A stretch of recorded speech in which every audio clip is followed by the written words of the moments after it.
High above the earth, where cities shrink into patterns and the horizon fades into darkness, modern aircraft carry millions of passengers across the sky every single day, while flying represents one of humanity's greatest technological achievements. There are still some very basic human needs that don't change, no matter how advanced the journey becomes. One of the most surprisingly complex systems on board an airplane is something most of us rarely think about: the toilet. If you have ever used an airplane lavatory, you've probably noticed that flushing sounds nothing like it does at home. It's loud, sudden, and incredibly powerful, almost as if everything inside is instantly pulled away by an invisible force. But how is that even possible thousands of feet above the ground, where there's no plumbing system, no gravity-based drainage, and every drop of water matters? At an altitude where the Earth begins to look like a silent, unmoving map, somewhere between thin layers of clouds and the deep darkness of the sky, human beings are still human, with the same simple, sometimes urgent needs. Flight may be one of the most advanced achievements of modern civilization, but our bodies still operate according to life's most basic rhythms: breathing, eating, and yes, using the bathroom.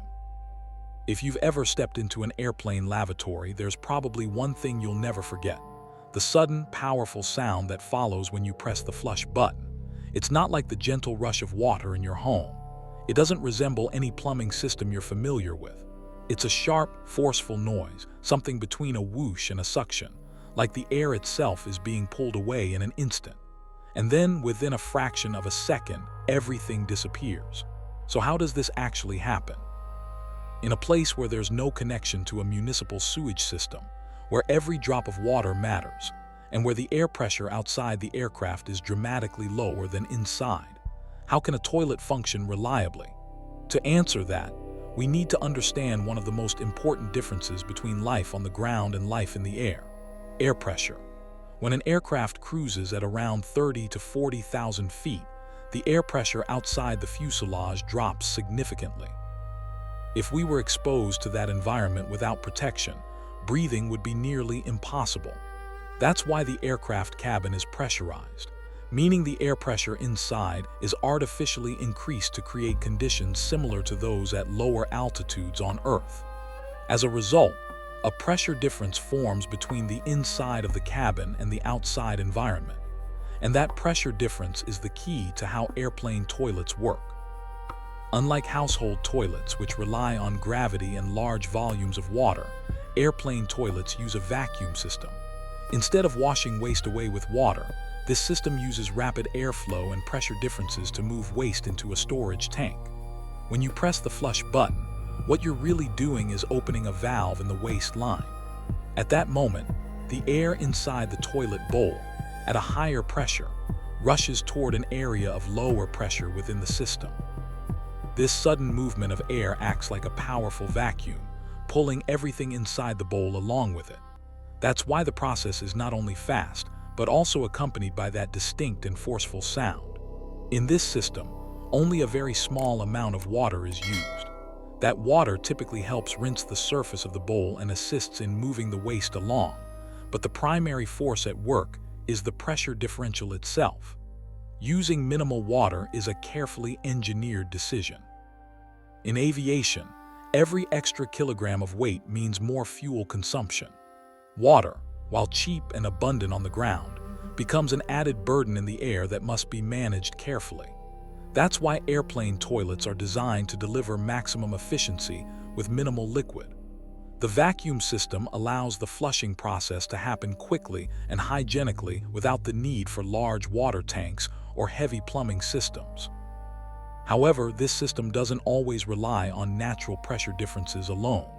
When the aircraft is still on the ground or flying at lower altitudes, the pressure inside and outside the cabin is relatively similar. In such cases, there may not be enough natural pressure difference to create sufficient suction. That's why many aircraft are equipped with vacuum pumps that artificially generate the necessary pressure difference during these phases of flight. These pumps ensure that the lavatory system continues to function properly, even before the aircraft reaches cruising altitude. As the aircraft climbs and the outside pressure decreases, the system can rely more on natural pressure differences. This adaptability allows the toilet to function consistently throughout all phases of flight, from taxiing on the runway to cruising at high altitude. After flushing, the waste is transported through a network of pipes into a specialized storage tank, usually located in the lower section of the aircraft's fuselage. This tank is designed to hold a specific volume of waste until the aircraft lands. Contrary to a common myth, none of this waste is discharged into the sky during flight. The design of the piping system is also critically important. The rapid movement of air and waste through a vacuum system can generate high-speed flow. If this flow were directed straight into the storage tank, it could create loud impact noises or even damage the tank's internal structure. For this reason, the pipe network often includes bends and curves that help slow the flow and reduce its kinetic energy. This design distributes force more evenly and protects sensitive components within the system. Throughout the history of aviation, different methods have been used to manage waste onboard aircraft. Before vacuum technology became standard, many airplanes relied on chemical toilets. These systems included tanks filled with disinfecting agents, often a blue-colored liquid, that helped control odor and break down waste. However, these methods came with limitations. The need for larger volumes of liquid, increased weight, and reduced efficiency during flight eventually led to the widespread adoption of vacuum systems. That said, chemical toilets are still occasionally used in smaller aircraft or private jets, where installing a full vacuum system may not be practical.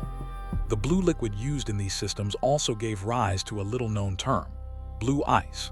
In extremely rare cases, if a leak develops in the waste system, this blue disinfectant liquid can escape to the outside of the aircraft.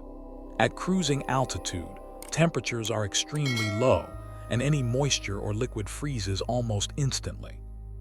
As a result, frozen masses of blue-tinted ice can form on the exterior surface of the aircraft. These frozen chunks may eventually break off during descent. While such incidents are very uncommon, there have been reports in the past of blue ice falling to the ground, and in rare cases, causing damage to property.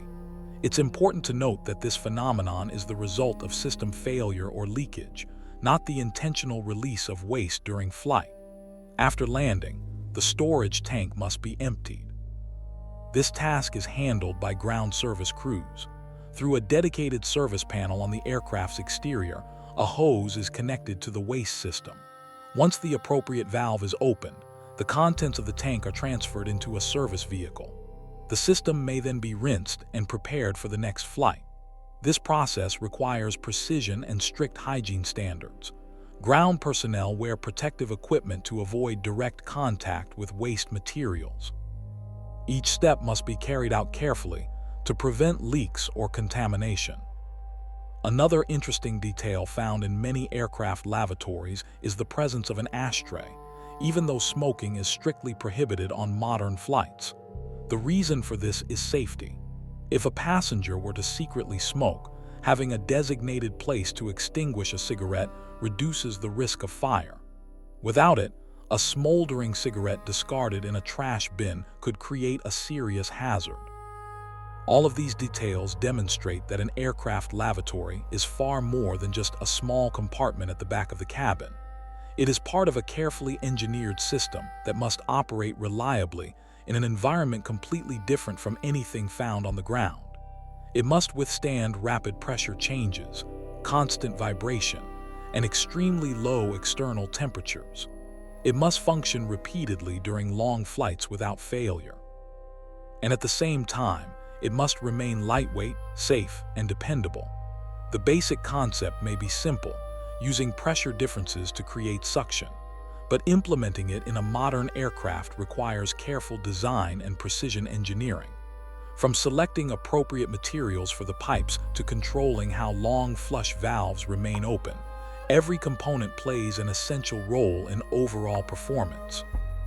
Ultimately, the airplane toilet is one of those technologies that goes unnoticed as long as it works properly. But if it fails, it can quickly become a serious problem. That's why its design and maintenance are held to such high standards. The next time you press the flush button during a flight and hear that familiar sound, it might be worth taking a moment to think about the physics and engineering behind it. A system that uses pressure differences, without relying on large amounts of water, to perform a very human function safely and efficiently at high altitude, in the middle of a journey made possible by some of the most advanced technologies ever created. It's often these small details that make the experience manageable, even if they begin with nothing more than a short, unmistakable whoosh in the sky. If you enjoyed this video, don't forget to like and subscribe for more.